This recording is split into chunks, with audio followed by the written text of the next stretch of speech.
આજે આપણે બાળકના વિકાસ પાછળના વિજ્ઞાનને સમજવાનો પ્રયત્ન કરીશું. ચાલો એ મૂળભૂત સિદ્ધાંતોમાં ઊંડા ઉતરીએ જે દરેક બાળકની આ અનોખી સફરને દિશા આપે છે. ક્યારે વિચાર્યું છે કે એક નાનકડું અસહાય બાળક કેવી રીતે એક સક્ષમ અને વિચારશીલ વ્યક્તિ બની જાય છે? ચાલો આ સફર પર એક નજર કરીએ. અને ના, આ કોઈ જાદુ નથી, પણ ખરેખર એક અદ્ભુત પ્રક્રિયા છે. હા, આ પરિવર્તન છે ને એ કોઈ અચાનક નથી થતું. એની પાછળ ચોક્કસ નિયમો છે, જાણે કે કોઈ વૈજ્ઞાનિક બ્લૂપ્રિન્ટ હોય, બરાબર ને? અને સૌથી સારી વાત એ છે કે આપણે આ બ્લૂપ્રિન્ટને સમજી શકીએ છીએ અને તેનો ઉપયોગ પણ કરી શકીએ છીએ. તો આજે આપણે શું જોવાના છીએ? સૌથી પહેલાં વિકાસનો એક રોડમેપ જોઈશું. પછી એની દિશા અને ક્રમ વિશે વાત કરીશું. ત્યાર પછી એની ગતિ અને જોડાણ પર નજર કરીશું. અને પછી વિકાસ સામાન્યથી વિશિષ્ટ કેવી રીતે બને છે એ સમજીશું. અને હા, અંતે આપણે જાણીશું કે આ બધું શિક્ષકો માટે આટલું બધું મહત્વનું કેમ છે. ચાલો ત્યારે શરૂઆત કરીએ આપણા પહેલા વિભાગથી, વિકાસનો રોડમેપ. જો કોઈ પણ સિદ્ધાંતને સમજતા પહેલા એ જાણવું ખૂબ જરૂરી છે કે વિકાસની મૂળભૂત લાક્ષણિકતાઓ શું છે. તો વિકાસની કેટલીક મુખ્ય વાતો સમજી લઈએ. પહેલી વાત, આ એક સતત ચાલતી પ્રક્રિયા છે, ગર્ભથી લઈને જીવનના અંત સુધી.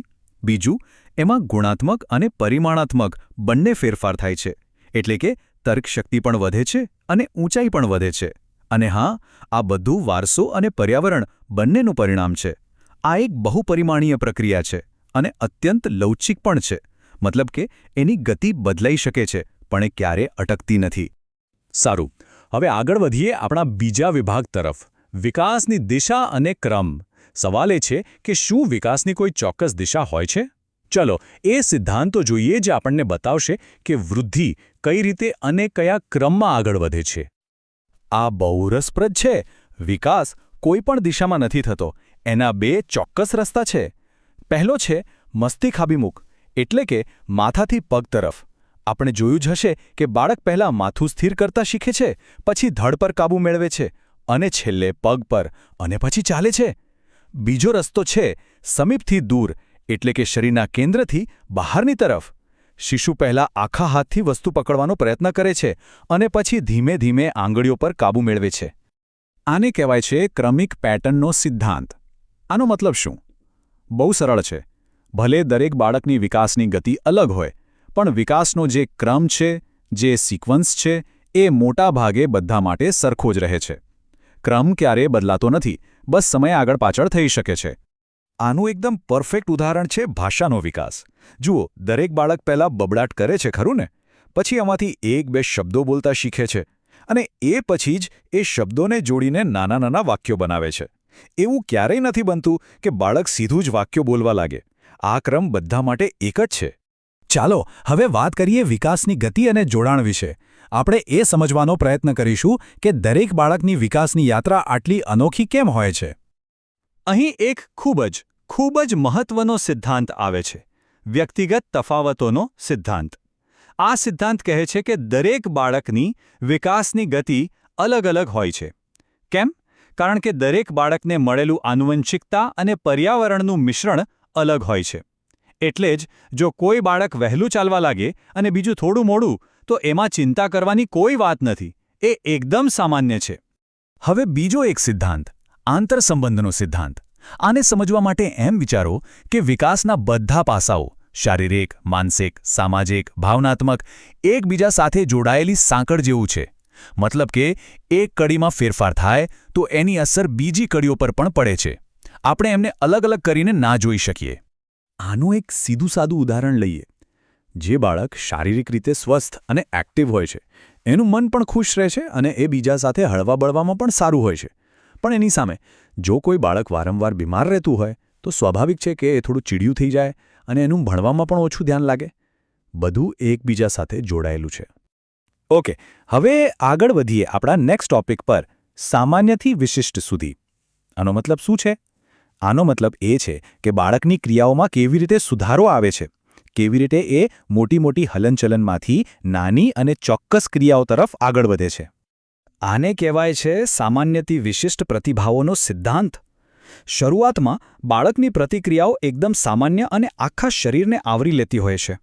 પછી ધીમે ધીમે એ વધુ ચોક્કસ અને શુદ્ધ બને છે. દાખલા તરીકે નાનું બાળક કોઈ વસ્તુ પકડવા માટે આખો હાથ અને શરીર વાપરે છે, પણ જેમ જેમ મોટું થાય એમ એ ફક્ત આંગળીઓનો ઉપયોગ કરીને ચોકસાઈથી એ વસ્તુ પકડી શકે છે. આનું એક બીજું સરસ ઉદાહરણ જુઓ.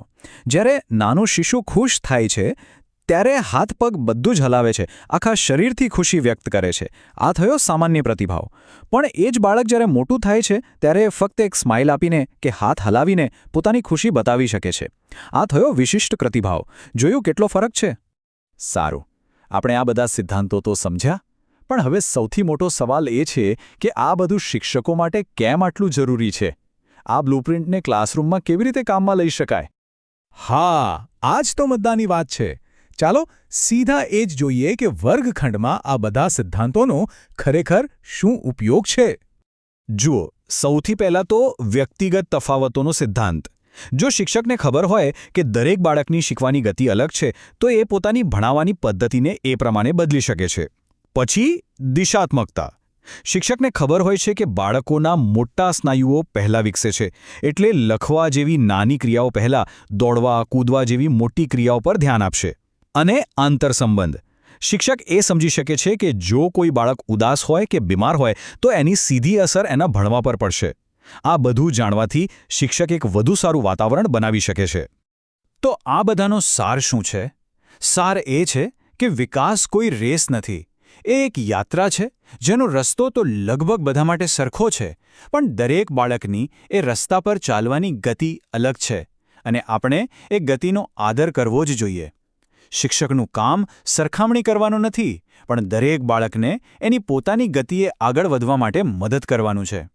અને જ્યારે શિક્ષક આ બ્લુપ્રિન્ટને સમજી જાય છે ત્યારે એ માત્ર એક ભણાવનાર નથી રહેતો. એ એક માળી જેવો બની જાય છે, જે જાણે છે કે કયા છોડને કેટલું પાણી, કેટલો તડકો અને કેવું ખાતર જોઈએ. એ દરેક બાળકની જરૂરિયાત સમજીને એના વિકાસ માટે એકદમ યોગ્ય વાતાવરણ તૈયાર કરે છે. તો અંતમાં એક સવાલ વિચારવા જેવો છે. આ બધી જાણકારી સાથે દરેક બાળકમાં જે છુપાયેલી ક્ષમતાઓ છે એને પૂરેપૂરી રીતે બહાર લાવવા માટે આ બ્લુપ્રિન્ટનો ઉપયોગ કેવી રીતે કરી શકાય?